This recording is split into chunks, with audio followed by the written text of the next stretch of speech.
Então, hoje vou trazer um problema clássico aqui do ambiente de microserviços, para a gente dar uma olhada, um problema que a gente consegue amenizar ou até solucionar utilizando o cache. Então, como que é o problema? Vamos imaginar aqui que a gente tem um consumer, certo? Esse consumer, ele precisa interagir com a API. Vamos colocar aqui que ele precisa interagir com uma determinada API. Só que para ele interagir com essa determinada API, primeiro ele precisa ter um token de autenticação para que suas requisições a essa API elas sejam autenticadas, né? Então, geralmente a gente tem uma figura aqui de uma auth API, né? Então, no caso aqui, esse cara ele também interage aqui com essa API de autenticação. Vou colocar aqui, ó, adquire um token de autorização. Adquire um token de autorização. Então aqui faz o trabalho que precisa ser feito, né? Pode ser um get, geralmente o consumer interage várias vezes aqui com essa API, né? E para cada interação que ele vai fazer com a API, ele precisa repassar o token de autorização. Então, imagina só, se toda vez que, vamos dizer que eu tenha 3 interações com essa API, toda vez que eu for rodar essa interação aqui, eu tiver que pedir um token, eu sempre vou ter o custo da aquisição do token. Só que a gente pode falar assim, cara, eu sou um pouco inteligente, eu vou guardar esse token na memória, então enquanto eu estou executando, eu vou ali reaproveitando aquele token.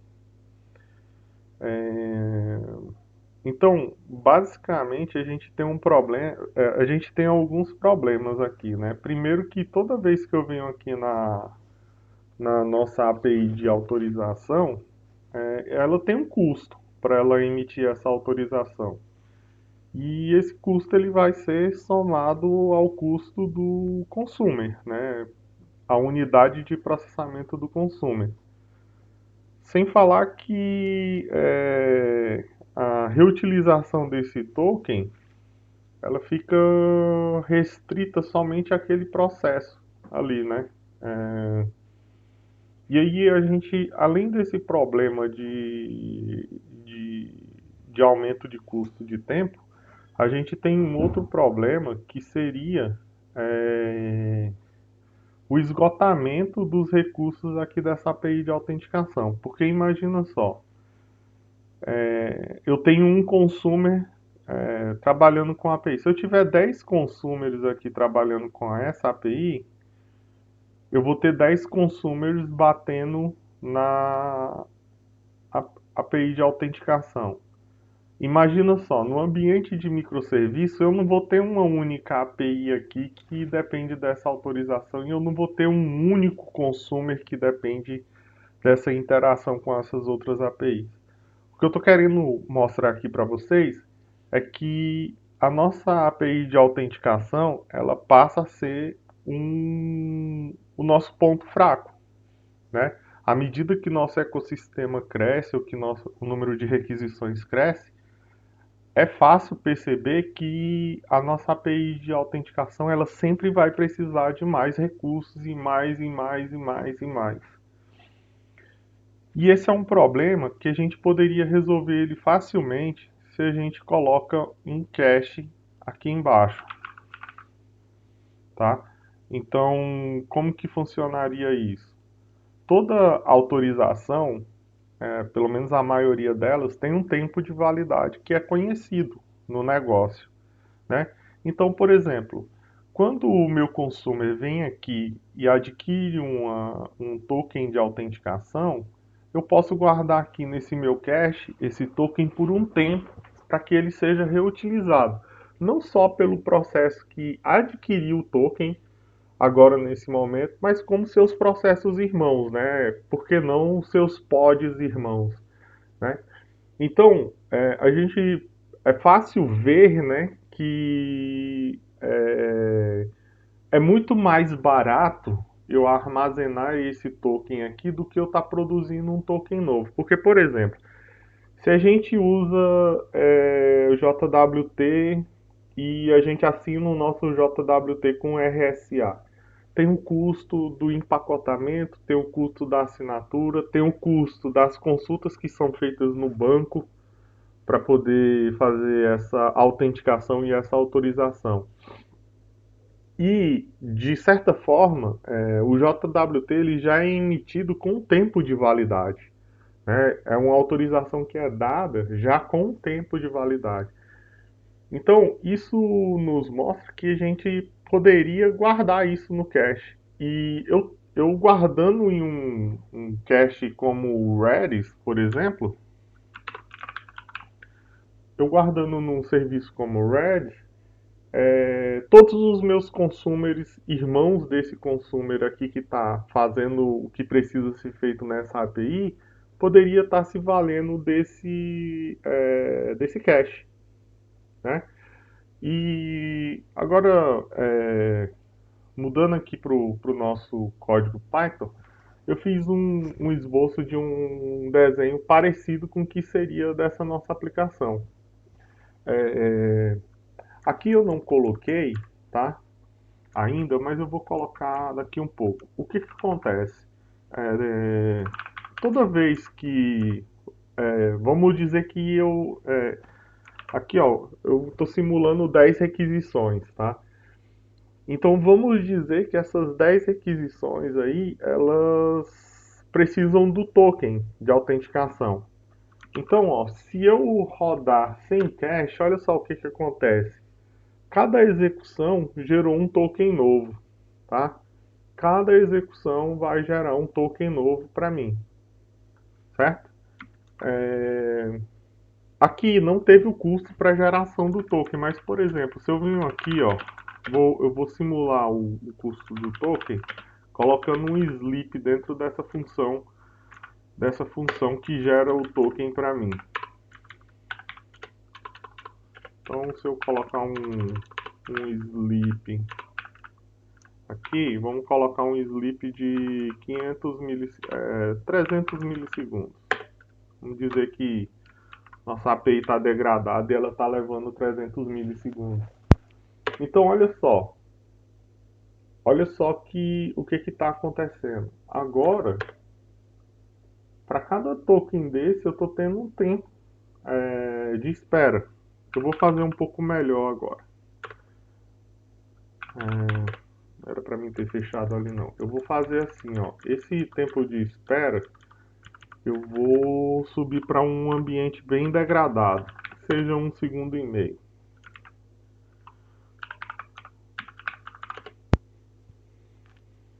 Então, aqui para 1,5 segundos, vou colocar aqui, ó, para 1,5 segundos. Olha só o quão ruim fica a execução dessa minha aplicação. Fica muito ruim. À medida que vai crescendo a carga na minha API de autenticação, ou seja, vai aumentando o tempo de espera ali para geração do meu token, vai degradando cada vez mais a execução do meu worker. Olha só que da hora. Vamos então começar a trabalhar aqui na criação do nosso cache, tá? Eu vou instalar aqui a biblioteca Redis, tá? Então a gente já tem nossa biblioteca Redis instalada. Uma outra coisa que eu vou verificar aqui é se eu tenho um Redis rodando aqui. Get-n data pod isvpc. Na verdade, o meu Kubernetes não está rodando. Então vou pôr ele para rodar agora.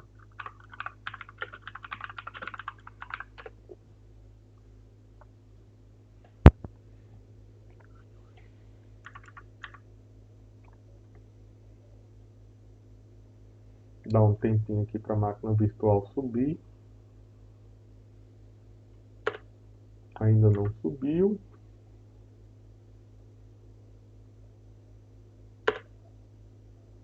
Já subiu. Ó, meu Rex ele está rodando aqui na porta padrão dele. Então isso quer dizer que eu posso usar ele. Vou deixar limpinho aqui. Show de bola. Então, como que eu faria a implementação desse cache? Eu vou preservar a implementação dessa função aqui, porque mais na frente a gente vai fazer um barato aqui. Eu vou criar novamente aqui a auth token. Vou dizer que ela devolve dict de str e de n. Só que a minha implementação aqui ela vai ficar um pouco diferente agora. Eu vou utilizar a biblioteca Redis agora. Vou importar ela aqui e vou fazer o seguinte, ó, vou abrir uma conexão aqui. Vou colocar hardcoded mesmo aqui. Localhost não. Cloud.internal /1. /1 aqui é referente ao meu database. O que eu vou fazer mais aqui? Eu vou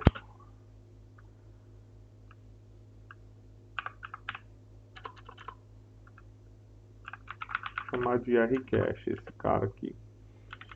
Então como que funcionaria isso aqui, ó? Antes de eu chamar a minha API de autenticação, eu vou verificar se eu não já tenho esse token persistido dentro do meu cache. Então eu vou fazer assim, ó. Eu vou colocar assim, ó, rvalue, que é o valor que vem do Redis, né? Então eu vou mandar aqui um rcache.get. E aí aqui, lá para o Redis, ele trabalha da seguinte forma. Ele armazena dados baseado em chave e valor, tá? Então, por exemplo, eu vou colocar aqui, ó, que a minha chave seria cache.auth token, né? Essa seria a minha chave. E aqui eu vou colocar, só para não ficar dando erro de typing, eu vou mandar ele ignorar o typing aqui, tá?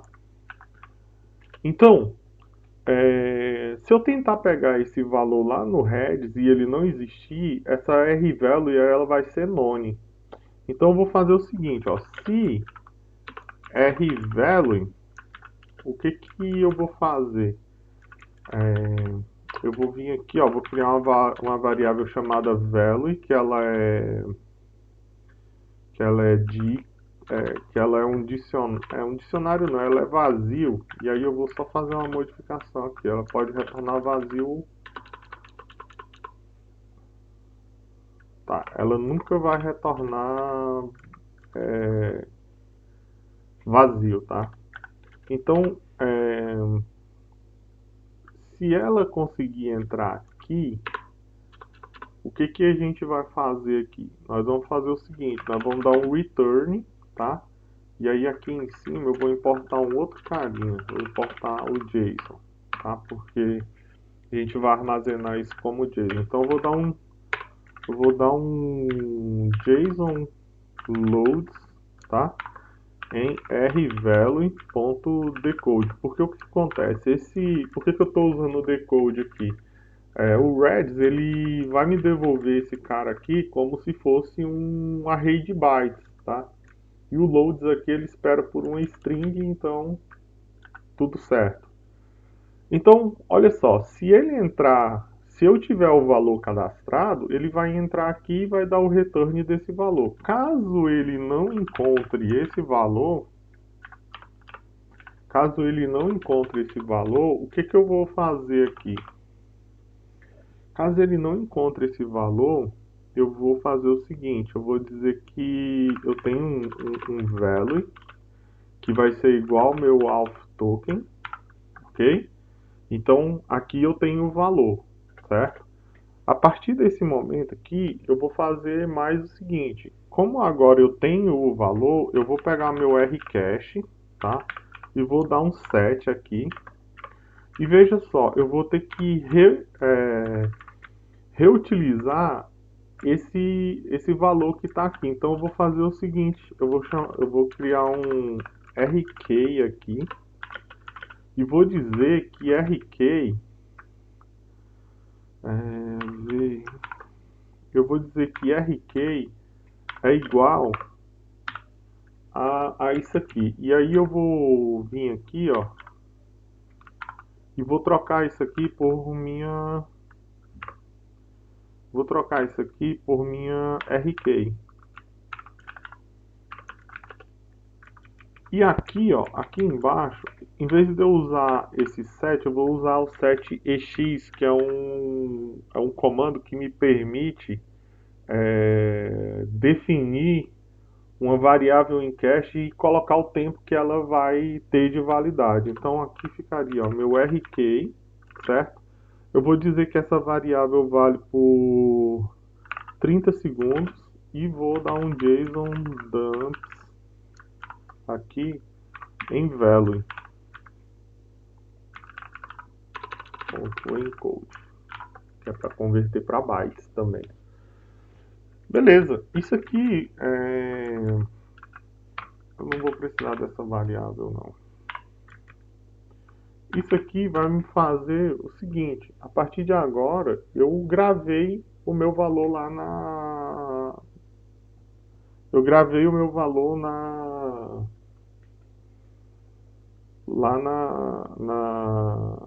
no cache, tá? E aí eu vou terminar aqui dando um return em value. Então o que acontece? Se eu rodar esse código aqui agora, a primeira vez que ele rodar, ele vai levar 1,5 segundos. A segunda vez que ele rodar, subsequentemente, né, sem esperar por muito tempo, até 30 segundos, ele vai reutilizar o cache, tá? E a gente pode rodar ele aqui, ó. Deixa eu colocar ele para rodar aqui. E a gente vai, se tudo tiver certo, a gente vai observar. Você viu que a primeira vez que ele rodou foi rapidão, ou demorou, né? Mas da segunda em diante já foi mais rápido. Se eu rodar novamente, ó, ele ainda está se aproveitando do cache. Por que que dá pra gente perceber que ele está se aproveitando ainda do cache? Porque o token é o mesmo, ó. Tá vendo? É o token 1. A partir do momento que passar os 30 segundos da gravação daquele token anterior, a gente vai perceber que ele vai gerar um novo token. Vamos ver se... Ó, é agora. Olha lá, ó, ele gerou o token número 2. Coincidentemente gerou o token número 2. Mas olha só, a gente executou várias vezes e a gente percebeu que processos diferentes aproveitaram tokens iguais. Isso é bom, isso não é ruim, tá? Isso é bom. Por que que isso é bom? Porque a gente não está onerando a API de autenticação. E outra coisa, geralmente o mesmo processo, quando a gente está falando ali no ambiente de microserviço, o mesmo processo usa as mesmas credenciais de autenticação. Então não tem problema eles reutilizarem o mesmo token, tá? E aparentemente aqui a gente poderia dizer que nosso problema está solucionado. Só que isso não ficou tão transparente, tá? Por quê? Porque eu tive que transformar o meu código, que antes era esse, né? A minha unidade era essa, nessa outra unidade aqui, né? Que leva em consideração ali o Redis e tal. O que que eu gosto de fazer, né? para que isso fique mais transparente. Eu gosto de implementar um negócio que a gente chama de decorator, tá? Então, aqui no Python, como que funciona o decorator? Por exemplo, eu vou criar um decorator chamado cache, tá? Esse decorator ele tem que retornar uma função que eu vou passar o meu método que eu quero decorar para ela, tá? E essa função vai transformar esse método que eu estou decorando em outra coisa e vai devolver esse método. Então, olha só, o que, que eu estou querendo dizer. Ó. Essa função que eu estou fazendo aqui, ela tem uma função que eu vou chamar de decorator, tá? Aqui o meu decorator, ele vai receber um cara que um argumento que eu vou chamar de método, tá? Ou fn aqui, vamos chamar de fn, tá? Essa fn ela é do tipo callable, que eu vou importar aqui de typing. Esse callable aqui, ele pode receber vários argumentos, né? E ele vai sempre retornar dict de str e de n. Porque eu estou fazendo aqui meio que focado no meu exemplo, tá? E essa função cache vai retornar esse decorator aqui para mim. Ele está reclamando desses 3 pontos aqui, ó. Vou deixar assim, ó, n. Aqui.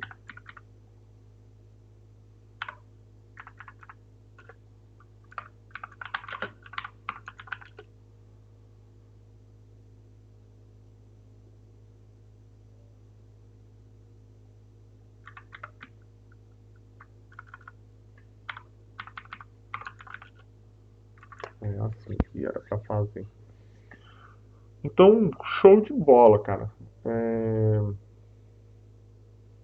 Beleza.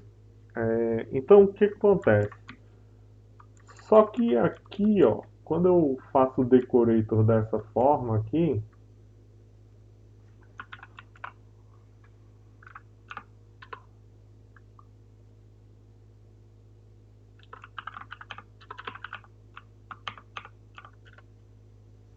quando eu faço o decorator aqui, faltou só um detalhe aqui, eu tinha que ter forçado o tipo aqui. Aí vai ficar tudo certo. Quando eu faço o decorator desse jeito aqui, meio que eu não estou fazendo nenhuma alteração nele. O que, que eu vou fazer aqui? Ó? Eu vou fazer o seguinte, ó. Eu vou vir aqui e vou fazer exatamente isso aqui, ó. Vou pegar essa função aqui, ó. Vou pegar essa função aqui e vou deslocar ela aqui para dentro, ó. Vou deslocar ela aqui para dentro. Foi mais ou menos.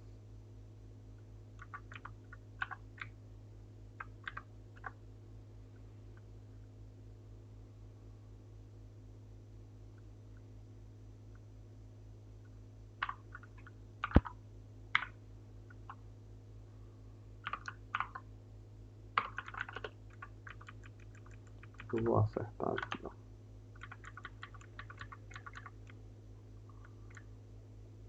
Só que aí eu vou chamar esse cara aqui, ó. Eu vou mudar o nome dele. Eu vou chamar ele de cache. Tá só um underline aqui. Vou chamar ele de cache. Aí olha só. Essa fn que eu passei aqui, ó. Eu passei uma fn aqui, certo? Essa fn que eu passei aqui é esse cara que eu estou chamando aqui, ó. Então eu vou vir aqui e vou só substituir ele por fn. E aqui, ó, em vez de eu retornar a minha função, eu vou retornar essa nova função que eu criei que está englobando a minha fn, tá? Olha só que da hora esse negócio aqui. A gente ainda não terminou não. Ele está reclamando aqui que não existe mais a função auth token, né? E aí aqui está o porquê que eu não tinha não tinha apagado ela antes, né? Eu deixei, não tinha modificado o nome dela antes. Vai ficar dessa forma aqui. Então olha só que da hora. Eu vou fazer só o seguinte aqui. Antes de eu retornar a minha função cache, só para fins de log, eu vou fazer uma transformação aqui, ó. Name vai ser igual a fn name. Porque aí se por acaso dentro de fn tiver alguma chamada de log, ela vai sair o log certinho, não vai sair com o nome de como se eu estivesse chamando underline cache, vai sair o nome da função original. Mas cara, muito bom isso aqui, muito bom por enquanto. Se eu voltar aqui agora, ó, e mandar chamar, ele vai voltar a ter aquele problema do segundo e-mail. Por quê? Porque tá e gerar um token toda vez. Por quê? Porque ele está chamando aquela função agora que tem um sleep, né? Que tem a carga. Só que agora eu tenho um truque na manga. Eu tenho o seguinte truque na manga.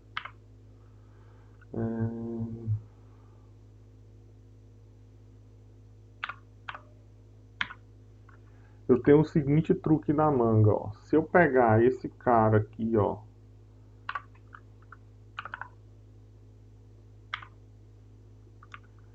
e subir ele aqui para cima para mim poder usar ele aqui nessa função, ó, eu posso vir aqui agora, ó, e decorar essa minha função com cache. E magicamente, a partir de agora, ó, quando eu chamar essa função, ó, ele vai demorar um segundo e meio. E agora, ó, ele está usando o cache.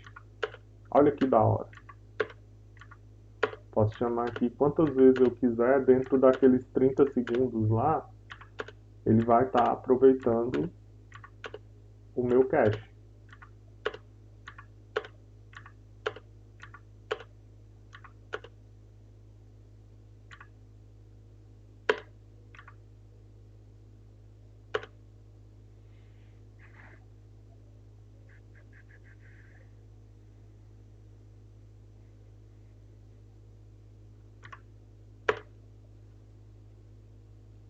Olha lá, ó, gerou uma nova.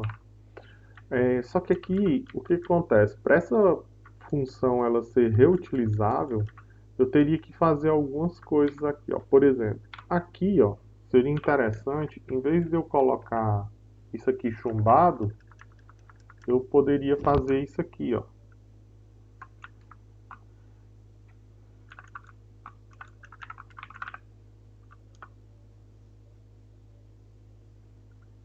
Ou poderia fazer assim, ó.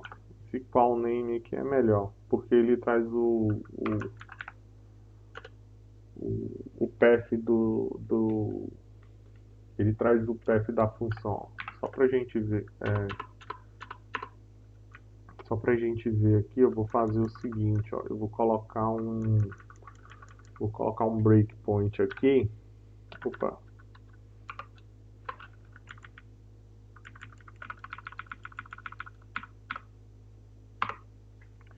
Vou colocar um breakpoint aqui, vou mandar executar esse script aqui. Launch file. Então ele vai rodar, ó. Quando ele rodar a primeira vez aqui, ó lá, o keyname ficou cache auth token, mas se tivesse em um outro pacote, ele iria aparecer outra coisa.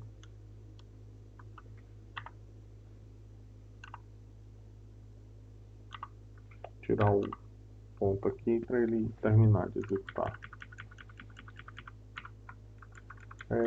Aqui já ficou um pouco mais dinâmico, né? Vamos fazer o seguinte aqui. Vamos fazer o seguinte aqui. Vamos colocar assim, ó. Só para a gente garantir que sempre vai ter o package module name. É isso aqui. Então aqui a gente garante que a gente sempre terá o nosso módulo, né? Aqui a gente ainda teria um outro problema, que era o seguinte, ó, se de repente essa função aqui ela tivesse argumentos, e por exemplo, vamos dizer que ela tem um argumento x, aí eu chamo com x igual a 1, aí ele vai armazenar um valor no cache. Se eu chamasse ele mais uma vez com x igual a 2, ele iria trazer o mesmo valor do x igual a 1.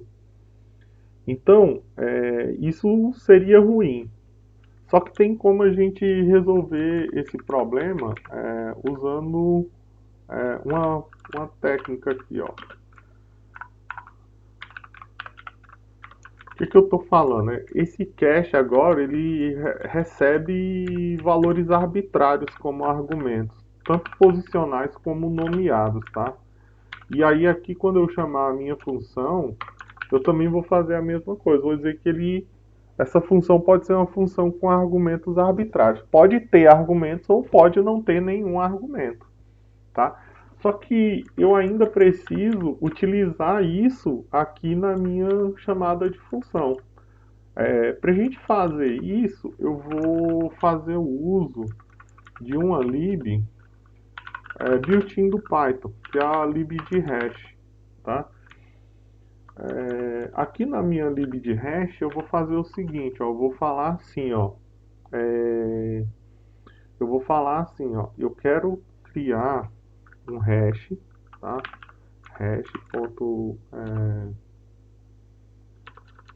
hash ponto, não é hash, cara, é hashlib. Então, eu já vou fazer o seguinte, eu vou fazer assim, ó, from hashlib import md5.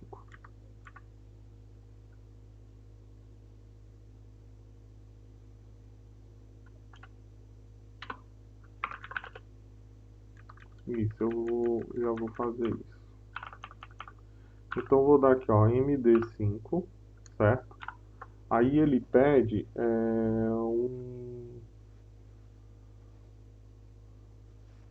ele pede para que eu dê para ele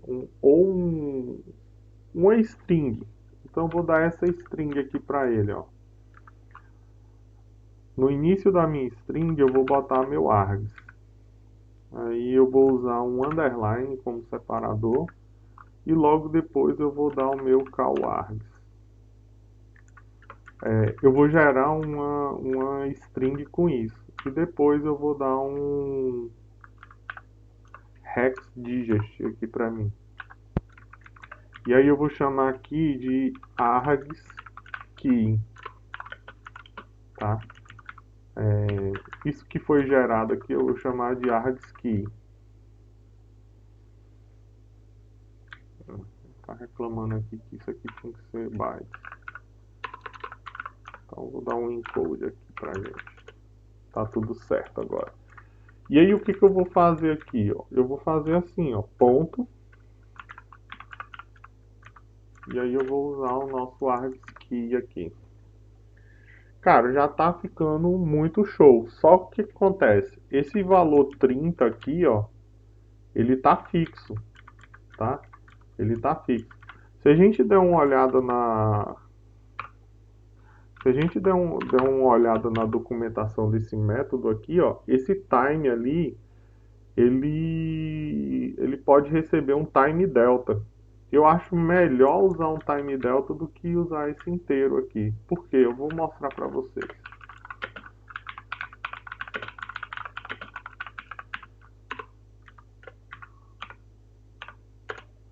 Ó, usando o time delta no lugar desse inteiro aqui, ele me permite fazer o seguinte, ó, eu posso dizer qual que é a unidade de tempo que eu quero que ele custe, né, que ele persista essa minha informação.